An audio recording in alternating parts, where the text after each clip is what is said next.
Bonjour à tous, nous sommes au cœur du MIVA, le marché ivoirien de l'artisanat. Un marché qui a été ouvert officiellement ce mardi au Palais de la Culture. Cette édition du MIVA est placée sous le signe de l'émergence. Je vous propose d'entrer, d'écouter un extrait de l'allocution du Premier ministre Daniel Kablan-Duncan à l'ouverture de ce marché qui n'en est qu'à sa deuxième édition et qui accueille une vingtaine de pays. Monsieur le ministre Anzoumana Moutaye, je voudrais particulièrement vous féliciter au nom du président de la République et au nom du gouvernement pour les efforts appréciables. Oui, vous voyez que l'achat a réagi automatiquement et rapidement. Oui, l'artisanat est un secteur porteur d'immenses potentialités en termes de création d'emplois, de valorisation des produits locaux et de lutte contre la pauvreté. Voilà. Nos amis artisans, au moins, ils savent que vraiment tout le monde partage ce point de vue.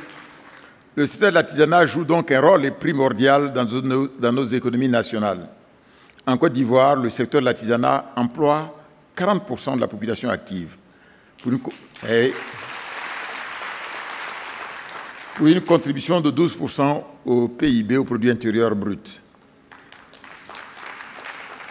Les artisans exercent ainsi 245 corps de métier regroupés dans 7 branches. Parce que je posais la question, voilà ce qu'on m'a donné comme réponse. Afin de promouvoir ce secteur, de l'assainir et de valoriser ses potentialités, des réformes structurelles et sectorielles significatives sont mises en œuvre par le gouvernement ivoirien. Ainsi, au plan institutionnel, la loi 2014-338 du 5 juin 2014 portant code de l'artisanat a été adoptée afin de réglementer le milieu de l'artisanat, de définir clairement le statut des différents acteurs et de déterminer donc les modes de formation et de financement du secteur d'activité.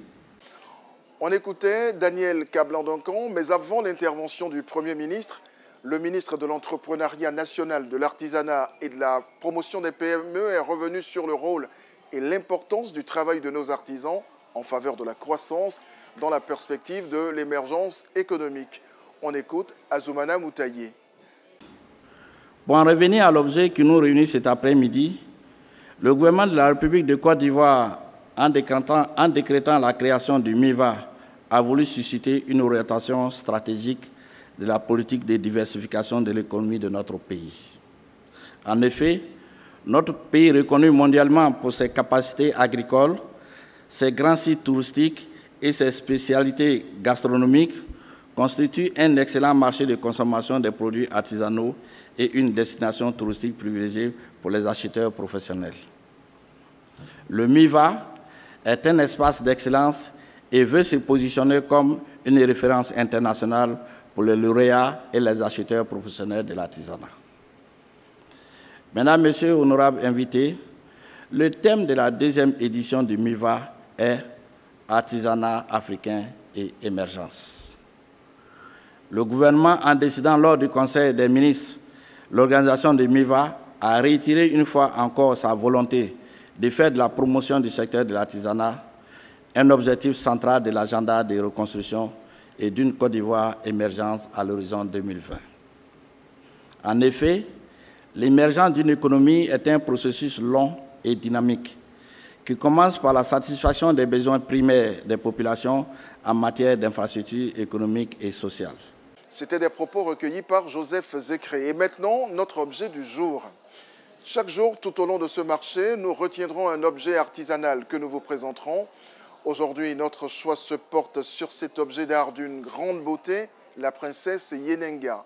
Son créateur, c'est un Burkinabé, présent également sur ce marché. Il nous raconte.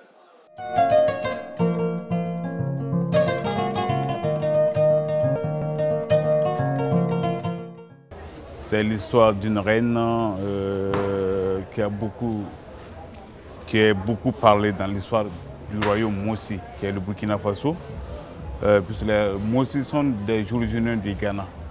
C'est-à-dire, ça c'est la longue tradition qui est la base de cette dame. C'est la dame qui a convoité les Mossi jusqu'au Burkina Faso. Sinon, en temps normal, on était les Ghanéens.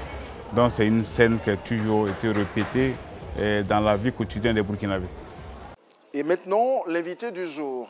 Et notre invité, c'est une Amazone. Une Amazone qui mène un combat sans relâche pour la promotion des produits artisanaux, des produits créés par de toutes petites unités de production.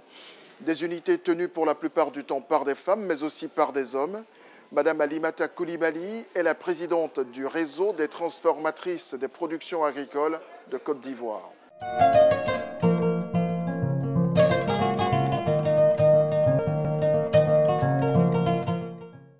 Bonjour à tous, mon invité c'est Madame Alimata Coulibaly. Elle est la présidente du réseau national des transformatrices des productions agricoles de Côte d'Ivoire. Alors, Madame Alimata Coulibaly, bonjour. Bonjour monsieur. Et merci de nous recevoir. Là, nous sommes devant votre stand, le stand de votre réseau. Je dois préciser aussi qu'en 2015, vous étiez la lauréate prix d'excellence de la meilleure initiative de valorisation des productions alimentaires en Côte d'Ivoire. Très bien. Alors, tout ça, c'est bon pour le moral. Dites-nous, pourquoi vous êtes là sur le marché, sur le MIVA? Merci. Le réseau des transformatrices de Côte d'Ivoire est présent sur ce stand au MIVA, le marché ivoirien de l'artisanat. Premièrement, pour nous faire connaître, c'est une grande première en Côte d'Ivoire et un regroupement de transformatrices. On sait qu'il y en a énormément en Côte d'Ivoire, mais se mettre en réseau pour une meilleure visibilité, pour nous faire connaître et faire comprendre aux autorités, aux bailleurs et autres que les transformateurs font partie du visage économique de la Côte d'Ivoire et que la transformation, c'est un métier. La preuve, vous voyez, de nombreuses femmes qui viennent montrer leur savoir-faire, surtout culturel. Ce qui fait que aussi, cette présence ici, c'est dire que nous voulons être accompagnés. Et la majorité de ces femmes travaillent à domicile, mais elles font des merveilles que nous consommons tous. Il y a combien de PME qui appartiennent à votre réseau aujourd'hui? Il y a une centaine de PME au sein de ce réseau. La preuve, qu'est-ce que nous avons fait? Elles vont se relayer au fur et à mesure sur ces stands-là, puisque nous allons exposer pendant 10 jours. Et chacune va venir démontrer, se faire connaître et montrer surtout ce qu'elle sait faire. Alors, madame, comment se porte aujourd'hui ce réseau? Elle est composée essentiellement que de femmes? Non, non. Ce réseau est initié par des femmes, mais nous avons à notre sein des jeunes gens, des hommes. Ils étaient là hier, aujourd'hui ils ne sont pas venus. Nous avons des jeunes filles.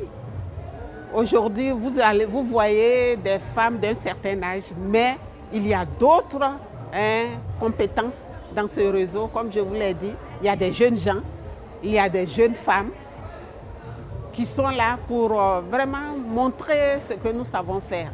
Et vendre surtout, faire des chiffres d'affaires. Quelle est la difficulté commune à toutes ces PME? Les difficultés, il y en a. Généralement, toutes ces transformatrices sont productrices à domicile. Or, pour faire de la qualité, pour être agroalimentaire comme il le faut, produire en quantité, en qualité, selon les normes agroalimentaires, il faut quitter le domicile pour s'installer sur un espace approprié. C'est l'une des difficultés. Deuxième difficulté, les équipements. Toutes, en majorité, produisent d'une manière artisanale.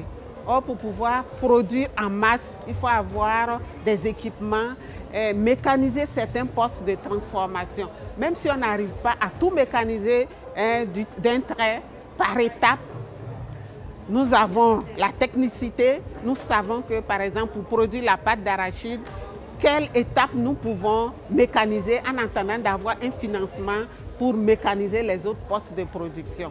Ça, c'est le deuxième problème. Troisième problème, l'emballage. Les emballages agroalimentaires selon les normes adéquates. Nous avons aussi ce problème. Nous avons un problème de commercialisation. Comment pénétrer les grandes surfaces? Parce que de plus en plus d'acheteurs se dirigent vers les grandes surfaces. Il faut que nous, transformateurs, arrivions à faire vendre nos produits dans les grandes chaînes de distribution. Et voilà grosso modo les problèmes que nous avons. Très bien. Alors, pour exporter, il y a beaucoup d'exigences.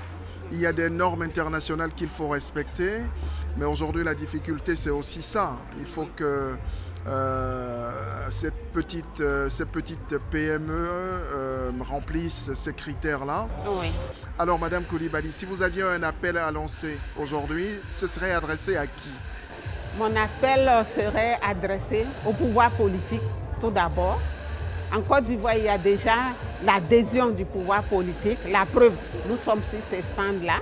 La preuve, j'ai eu le prix d'excellence de la meilleure initiative de valorisation en 2015. La preuve, le ministère de l'Artisanat m'a honoré. J'ai été décorée dans l'ordre du mérite agricole. Ça veut dire que les pouvoirs publics ont accepté cette idée de valoriser, de transformer et puis pouvoir industrialiser nos aliments. Deuxièmement, les bailleurs. C'est aussi eux qui ont adhéré à cette idée, puisque c'est le PADEC que je pilote en Côte d'Ivoire qui a bien voulu mettre à notre disposition, qui a payé ce stand que vous voyez là. Et toutes les femmes intéressées, tous les transformateurs viennent pour vendre gratuitement, pour se faire connaître gratuitement. Donc merci au PADEC. Et le PADEC, on ne peut pas oublier le CORAF qui accompagne le PADEC. On ne peut pas oublier la Banque mondiale. On ne peut pas oublier le FIRCA qui est la fiduciaire qui nous accompagne depuis le début de ce projet. On ne peut pas oublier l'Union européenne. On ne peut pas oublier le Canada. Alors, toutes ces personnes, toutes ces institutions qui nous accompagnent, leur demander de redoubler d'efforts, de nous accompagner encore. Et nous ne sommes qu'au stade embryonnaire. On a un savoir-faire. Il suffit de venir nous accompagner financièrement pour que nous fassions le bond vers l'industrialisation dont rêvent actuellement tous les pays africains. Alors, il y a également... Et les vendeurs, les acheteurs. Voilà, les acheteurs, j'allais dire. Les acheteurs, les consommateurs. Il y a aussi les consommateurs. Oui, leur dire que nos produits sont de qualité. Ce n'est pas parce que nous avons fabriqué, nous avons transformé, que nous avons essayé de conditionner selon les normes agroalimentaires que nos produits perdent de qualité. Puisque les produits sont vendus sur les marchés, là-bas, les gens achètent. Donc il n'y a pas de différence. Encore plus, nous faisons de la qualité parce qu'on a nos logos, on a notre marque. Avec cette marque-là, on ne peut pas faire du n'importe quoi. Donc rassurer les consommateurs, vous pouvez acheter. Ces produits sont naturels. Quant aux céréales, les céréales sont sans gluten. Ce sont des produits digestes. Vraiment, allez-y, n'hésitez pas, il faut consommer ivoirien. Et ça va aider les producteurs parce qu'ils sont rassurés que leurs produits ont un débouché réel. Ils ne vont plus faire de l'agriculture de subsistance. Ils vont produire, et nous allons prendre pour transformer et les consommateurs vont consommer. Toute la chaîne sera satisfaite, moi je pense. Toute dernière préoccupation, Madame Coulibaly. Vous êtes sur le MIVA. Vous appréciez déjà le fait d'être là. Bien sûr. Pour vous faire connaître. Mais s'il y avait deux choses que vous auriez souhaité voir améliorer, ce seraient lesquelles? Oui, faire un peu plus de publicité. Qu'on voit depuis le début du MIVA à la télé, voir des panneaux publicitaires qui indiquent que le MIVA a bel et bien commencé. Et dire que les Ivoiriens, toute la population en Côte d'Ivoire peut passer pour voir les merveilles des artisans. C'est le dernier appel que je voulais lancer. Je vous remercie beaucoup. C'est moi qui vous remercie d'être passé à notre stand. Merci beaucoup. Parole d'artisans. Pour ce premier numéro du journal du MIVA, nous vous proposons deux artisans qui vous présentent eux-mêmes leur travail. D'abord un cordonnier togolais et justement une femme qui appartient aussi au réseau des transformatrices que nous évoquions tout à l'heure.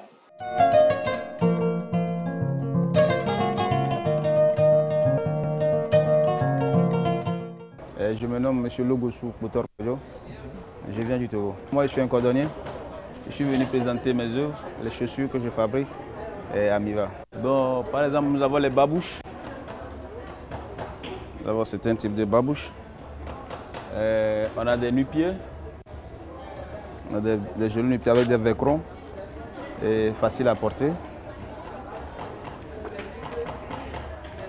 Il y a plusieurs types de nu-pieds. Il y a des nu-pieds de sergent. Il y en a avec des boucles. Nous fabriquons aussi des souliers. Nous avons plusieurs types de modèles. Par exemple, celui-là, c'est un soulier en peau d'iguane. C'est un soulier en peau d'iguane bien tapé. Bon, ce que je recherche en venant au MIVA, bon, je suis venu présenter tout d'abord mes œuvres et chercher des acheteurs. Et bon, avoir un jour un griffe.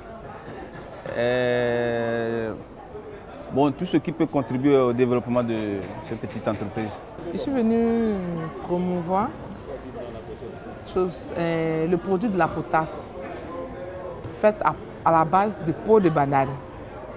Parce que nous avons remarqué que nous mangeons de la potasse, mais qui est en caillou. Donc nous ne savons pas vraiment de quoi c'est fait. Mais nous savons que la potasse, elle était faite par nos mamans depuis les temps anciens à base de la peau de banane. À part la potasse, je produis aussi les croquettes à base de la farine de banane. Donc nous avons appris que la banane plantain, qui est un mel ivoirien, un produit ivoirien, donc dans lequel nous sommes en train de travailler pour que la farine soit commerciale partout. Je suis là en fait pour véhiculer le message qu'au travers les mels ivoiriens, au travers les produits ivoiriens, nous pouvons transformer, faire de la transformation de nos produits locaux à des produits finis. Au lieu d'utiliser les gens utilisaient avant, c'est un produit pour pouvoir enlever les grains des tomates, certaines choses, pour pouvoir ramollir au travers simplement la peau de banane constituée en potasse. Nous pouvons faire beaucoup de choses. Ils ont dit un marché, un festival, c'est aussi une rencontre avec des visiteurs, des acheteurs d'un jour, d'une matinée ou d'un après-midi. Ils viennent par centaines, seuls ou parfois en famille, visiter ces nombreux stands. Eh bien, nous nous sommes aussi intéressés à eux. Que viennent-ils faire sur cette deuxième édition du MIVA? Qu'ont-ils aimé? Propos rassemblés par Landry Flan.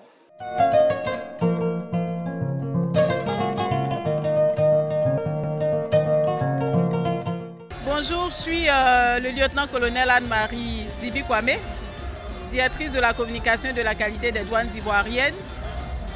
J'ai eu beaucoup de plaisir à prendre part à cet événement qui rassemble plusieurs pays d'Afrique, qui constitue donc un facteur de fédération de nos peuples. Et pour ce qui est de la qualité, de la diversité des productions que j'ai pu voir, je dirais que je suis très impressionnée. Et donc, je salue l'initiative et je vais revenir encore pour visiter. Je suis Madame Diakité, je suis venue voir les expositions. Et vraiment, je trouve que les gens font un travail vraiment remarquable. Et c'est beau, c'est bien fini. Et ça fait plaisir à voir en tout cas. La finition, tout est propre. Et c'est beau à voir, comme je dis. Et en tout cas, on a l'embarras du choix, quoi. Et c'est difficile de se décider parce qu'on aime beaucoup de choses. Je suis Anaëlle Akomian, assistante de direction dans un établissement de la place. Moi, je trouve que c'est vraiment très intéressant. Pour ma part, c'est vraiment la première fois que j'entends parler de ce salon. Et je suis venue voir un peu ce que les artisans avaient à nous proposer et je ne suis pas déçue. Il y a vraiment de belles choses, Déjà, les artisans ivoiriens, ils ont fait du très beau boulot en matière de nourriture. On a eu par exemple de la confiture de bissap que moi je découvrais pour la première fois, de liqueur de gingembre. Donc c'est vraiment assez de créativité et ça fait beaucoup plaisir de voir ça. Et aussi, ça nous permet aussi de découvrir d'autres pays, comme le stand devant lequel je me tiens, par exemple, qui représente Madagascar, qui a de très beaux cadres photos que je suis même en train de chercher à prendre. Donc vraiment, c'est quelque chose de bon. Voilà, c'est tout pour aujourd'hui. Partagez notre lien qui s'affiche sur votre écran. Ce serait une façon de soutenir le travail de nos chers artisans. Demain, mon invité sera Madame la directrice de l'artisanat. Et puis, nous ferons un gros plan sur le concours des chocolatiers africains remporté par le Burkinabé André Bayala. À demain.